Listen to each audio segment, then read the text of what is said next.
Salut à tous, c'est Yann Tonkiné, bienvenue dans cette nouvelle vidéo YouTube où aujourd'hui je suis avec Thibaut. Cette vidéo est extraite d'un podcast qui va sortir dans pas longtemps et dans celle-là, vous allez voir, on va parler dopage. Thibaut est kiné de l'équipe de France d'haltérophilie, il les prépare pour les JO 2024 et on va vous expliquer un petit peu ce qu'il en est en France du dopage dans ce milieu-là, dans les autres pays et comment à l'approche des JO de Paris 2024, on va pouvoir savoir qu'est-ce qui se passe vraiment dans les fédés. Bref, une vidéo complète, pensez à liker, si vous avez des questions, vous les mettez dans les commentaires. Et si vous n'étiez pas encore abonné, bienvenue et je vous dis bon visionnage. Tu me parles d'athlètes avec des niveaux de force, vraiment des colosses, etc. Parlons-en. D'où ça vient ces colosses? Est-ce que c'est que parce qu'ils mangeaient du poulet et des brocolis comme nos acteurs américains ou est-ce qu'il y a autre chose qui fait qu'on peut atteindre de tels niveaux? Alors ça c'est un sujet sensible et c'est un sujet qui va intéresser beaucoup de monde. Alors moi en ce qui nous concerne, notre fédération française d'haltérophilie, on a des athlètes, si tu veux, qui sont obligés d'être clean. Pourquoi obligés d'être clean? Parce que en fait ils sont contrôlés H24. On a plusieurs organismes de contrôle, on a l'AFLD avec le contrôle ADAMS, ils viennent te chercher à 6h du mat. Des fois d'athlètes français. Ils viennent te chercher à 6h du mat en stage à La Réunion, toc toc toc, t'as intérêt à répondre, sinon tu fais la une des journées le lendemain, c'est contrôle inopiné, tu peux même pas tricher. Il y a l'ITA, donc l'International Doping Federation, il y a l'IWF qui vient te contrôler, donc ça c'est plutôt sur les terrains de compétition, tu vois. Une compétition ça se passe comment? Tu arrives une semaine avant pour t'acclimater souvent, tu t'entraînes, etc. Et ensuite tu fais la compétition. Tu es contrôlé après la compétition, donc souvent ils contrôlent le podium. Tu es contrôlé aussi avant la compétition et c'est inopiné. Donc des fois il y en a qui se pointent, des étrangers, ils arrachent le record du monde la veille deux jours avant la compète, et puis on apprend que le lendemain ils sont rentrés à la maison. Bah oui, ils contrôlent. Et nous en France particulièrement, ils sont à cheval dessus parce qu'on a des dirigeants qui sont complètement contre le dopage. Ça, c'est même pas tous ceux qui se posent la question. Bon, des fois, moi, je poste sur les réseaux les meilleures perfs de mes athlètes. Tout le monde dit des fois, il y en a qui disent ouais, mais ils sont pas clean et tout.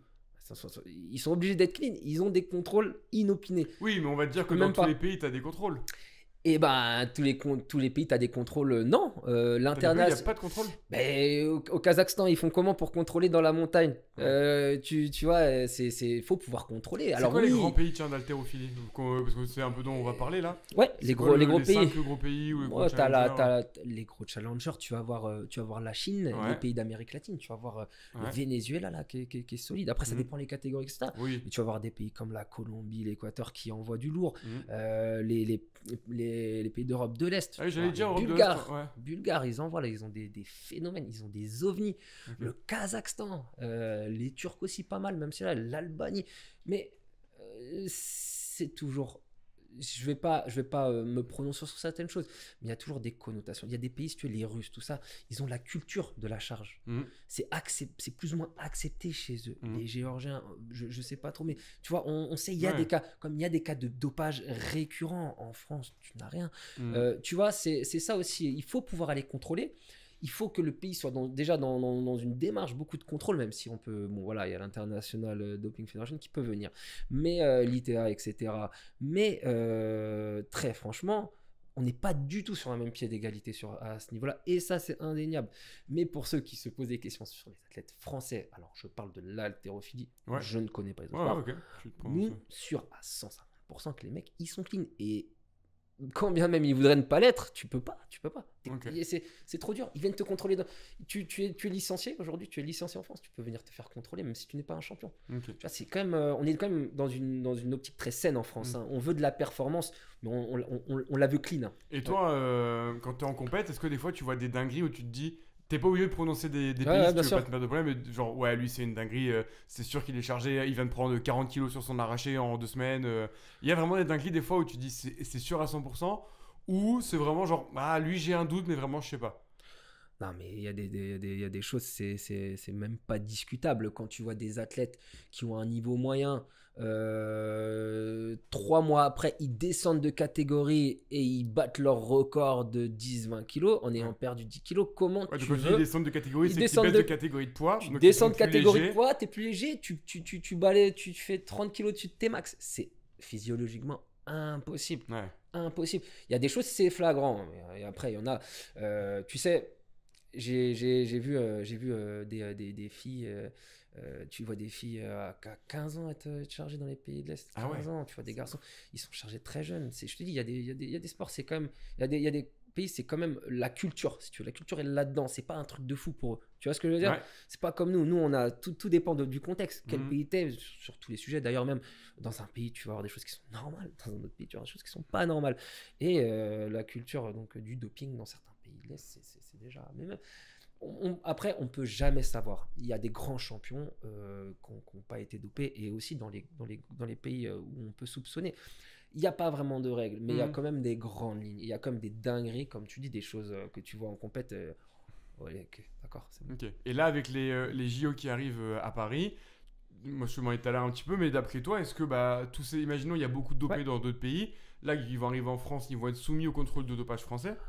Ça va pas être la même, je pense. Parce que là, ce que tu nous dis, c'est qu'en gros, il y en a pas en France, t'es quasiment sûr, parce que les contrôles sont beaucoup plus stricts, beaucoup plus sévères, beaucoup plus récurrents, anodins, on te le prévient pas. Et là, tu me dis trop, mais tous les athlètes qui vont arriver pour les JO, et je pense que c'est valable dans tous les sports, ils vont être soumis au système français. Bien sûr. D'antidopage. Bien sûr, ils seront soumis au système français. Et donc, du coup, il y a des têtes qui vont tomber, tu penses? Bien sûr, il y a des têtes qui vont tomber. Après, tu sais, il y a différentes sortes de doping. Déjà, il y a différents niveaux. Tu peux avoir du rééquilibrage hormonal où c'est beaucoup plus subtil, tu vois. Où on est quand même dopé, mais on améliore la récupération, etc. Machin. Donc, ça, c'est quand même du doping. Il y a les gros doping où tu arrives surchargé. Tu as pris de la testo la veille. Ça, c'est un de doping sur la compète, tu vois. Il y a du doping de préparation. Il y a du doping de pré-compète, de post-compète. En général, les mecs, ils s'arrêtent, tu vois, ils calculent, ils ont des bons chimistes. Ok, tu t'arrêtes tant, comme ça, si t'es contrôlé là, tu seras pas positif. Tu vois ce que je veux dire? Donc, ils ont quand même tout fait, mais à la fin, bon, bah, t'arrives un peu moins fort, mais t'es quand même plus fort. Là, enfin, je pense que ça sera très, très, très rigoureux sur la période des Jeux. Après, je suis pas spécialiste là-dedans, je veux pas me prononcer, c'est pas non plus mon taf, mais c'est sûr que on sera beaucoup plus rigoureux que sur des championnats comme on va là en Bulgarie. Si tu veux, on était en Bulgarie pour les championnats d'Europe, il y a des podiums, ils contrôlaient pas le podium, ils contrôlaient parce que tu sais, tu peux t'inscrire à la compétition, tu peux être parce que tu dois être éligible aux Jeux Olympiques, tu dois faire un certain nombre de compétitions, etc., etc. Donc, il y en a qui venaient, qui se pesaient, mais qui faisaient pas la compétition. C'était juste pour avoir le quota. Pour dire j'ai fait cette compétition. Oui, parce que pour être éligible, tu dois avoir je sais plus combien, un nombre spécial de compétitions où tu as été ça, inscrit. c'est des règles. Exactement. Donc ceux qui sont des fois blessés font l'impasse, etc. Ça a été le cas pour nos athlètes qui se réservaient là pour la dernière Coupe du Monde en Thaïlande et les Jeux Olympiques, par exemple. Il y a des catégories, ils te contrôlaient pas le podium. Le champion d'Europe, ils ne le contrôle pas, ils te contrôlent ceux qui se sont pesés mais qui n'ont pas tiré, tu vois. Et comment ça se fait qu'ils... Bah, va leur demander. Tu penses que c'est parce qu'il y a des gens qui ont balancé des noms? C'est parce que... Non, c'est parce que ils veulent... C'était un exemple pour te dire que voilà, chacun fait un petit peu comme il veut dans son pays. Là, je prends l'exemple des Bulgares parce qu'on a 2 ovnis en Bulgare, surtout un. T'as jamais vu ça? On le soupçonne d'être un peu fluorescent, le mec, tu vois, si tu vois ce que je veux dire. Quand il est chez lui, moins de chance, tu peux envoyer plus que surtout quand tu vas être en France. Et encore une fois, c'est que des spéculations que je fais, des choses qu'on parle entre nous. On peut pas savoir, mais en tout cas, on espère des Jeux Olympiques à Paris vraiment au niveau égal de tous les athlètes pour voir vraiment qui sont les meilleurs et pas qui ont eu les meilleurs biologistes, si tu veux. Mais après, ce qui est difficile, comme tu le dis, c'est qu'il y a plusieurs manières de se doper. C'est vrai qu'on pense beaucoup, quand on parle de dopage, à il a pris de la testo, il a pris des hormones de croissance, et donc, bon voilà, on pourrait voir.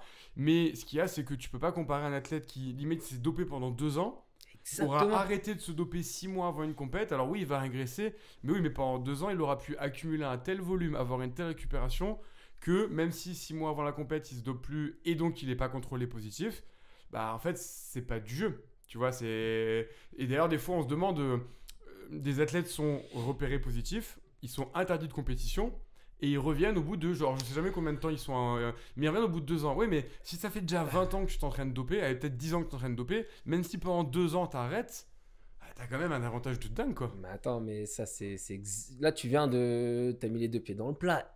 Moi, je suis pas dans la Fédé, alors moi, je peux me permettre.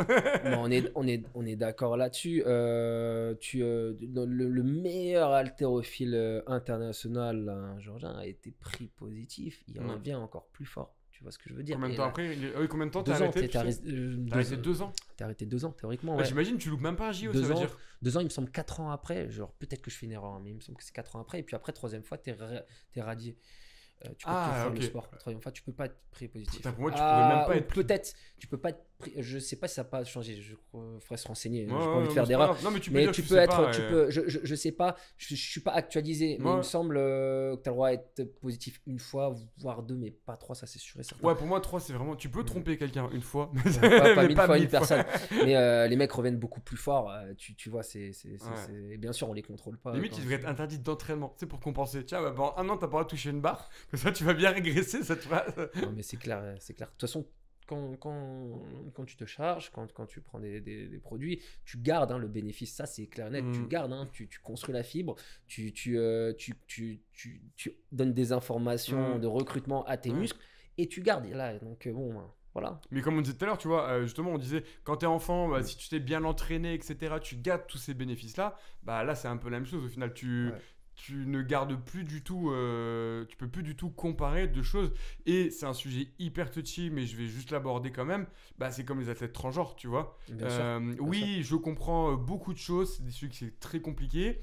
Mais un athlète qui s'est entraîné avec de la testostérone naturelle, qui l'a produit pendant 10 ans et qui derrière va s'entraîner contre un athlète qui n'a jamais eu le même taux de testostérone, bah je suis désolé, mais je trouve que c'est Et compliqué. J'ai pas la solution à ce problème, mais pour moi, tu vois, on est dans la même problématique qui est que On est dans la même ils ont pas eu 20 ans d'égalité hormonale. Certains, c'est parce que ton corps l'a produit, l'autre, c'est parce qu'un chimiste l'a injecté. Mais je trouve que c'est un débat qui est compliqué parce que comment tu veux faire qui soit sur un pied d'égalité. Voilà, c'est ça. Mais de toute façon, pour un peu clore le sujet,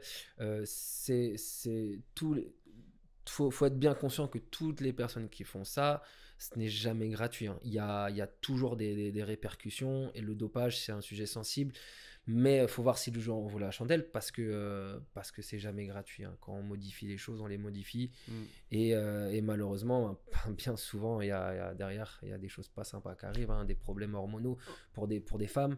Il y a des problèmes de santé assez sévères pour tout le monde. Donc, faut savoir quand on le fait, pourquoi on le fait. Et ça, il y a très j'ai deux attention. questions qui me viennent d'ailleurs par rapport à ça. Est-ce que toi, des fois, tu vois en compétition des athlètes où tu te dis, oh, il y a ça qui m'y fait penser. Par exemple, on pense beaucoup aux boutons dans le dos. Tu vois, je sais qu'à la muscu, t'as des mecs, tu vois leur dos, tu te dis, ouah, c'est bizarre. Ou est-ce que tu vois des athlètes qui se blessent plus et tu pourrais dire, bah, peut-être que là, lui, il a une fragilité due à certains produits. Est-ce que c'est, une fois encore, sans donner de nom et autres, mais c'est des trucs auxquels toi tu réfléchis et des fois, ça t'éveille des Alors, soupçons ou pas? Pour les blessures, quand tu charges, tu te blesses moins et t'es beaucoup plus en forme. Ok. Tu le vois à l'attitude des gens qui vont être beaucoup plus. Alors, si tu connais déjà un petit peu l'individu, Ouais. tu dis, ah ouais, là, il y va fort quand même, bam, bam, bam, dans l'attitude, dans les gens crient, sont plus nerveux. Ouais. Oui, on parle de la d'agressivité transmission, des choses comme ça. fois et tout. Voilà, donc ça c'est une chose. Les boutons dans le dos, bien évidemment, si la personne n'a jamais eu, et d'un coup c'est des grosses éruptions, ça peut faire penser à ça, bien que les boutons dans le dos, tu peux aussi avoir Il y a des d'autres problèmes choses. de peau. Ouais. C'est pas vraiment Mais une comme chose. tu dis, le mec, ça fait 5 ans que tu le vois en compète et d'un seul coup, il a un volcan. Après, si au championnat d'Europe junior, il y a la petite russe à côté qui est là et qui parle avec une voix grave comme ça et qu'un petit peu de barbe au menton, moi ça m'est déjà arrivé de voir ça. Bon, là, on est d'accord, c'est du doping prématuré. Mais oui, quand même, il y a des choses comme ça. Excès d'agressivité. Quelqu'un de très agressif, qui n'a pas l'habitude de plus que ça et qui part dans les temps, hein, tu peux penser. Il y a des traits quand même. Ouais. Il y a des traits et bien sûr les modifications morphologiques. Ouais.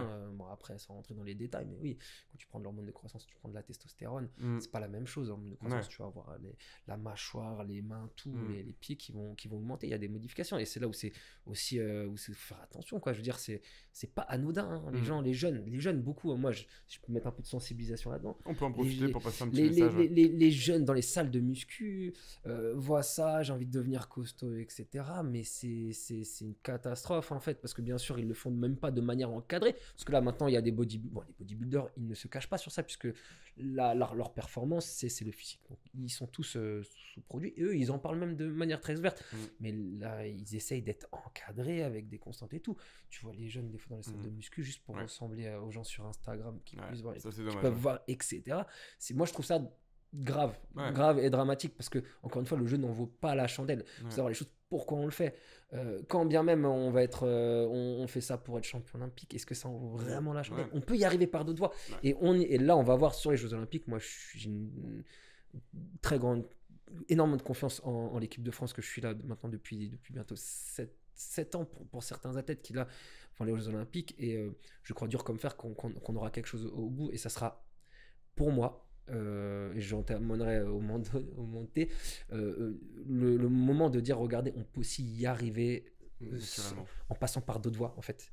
Et tout ce qu'on aura mis justement en place, qu'on parle depuis le début de l'interview, ça sera ça le cheminement, tu vois, et pas le raccourci doping. J'ai fait cette petite vidéo sur ce sujet dont on entend beaucoup parler et on n'a pas toujours les tenants et les aboutissants. C'était très cool d'avoir quelqu'un de l'intérieur. Vous a plu? Où est-ce qu'on peut te retrouver si on veut suivre un peu tout ça? Alors, si vous voulez me retrouver, moi, principalement, c'est sur Instagram où je suis le plus actif. Vous tapez Thibaut Dracius et là, je vous partagerai au maximum la vie de l'équipe de France d'haltérophilie, mais aussi ma pratique, ce que je fais, mes raisonnements, le suivi de l'équipe à l'entraînement, en compétition, en stage, et ça jusqu'aux Jeux Olympiques. Trop bien. Et de toute façon, l'épisode complet sortira dans quelques jours, donc vous aurez beaucoup plus d'infos et tous les liens sont dans la description.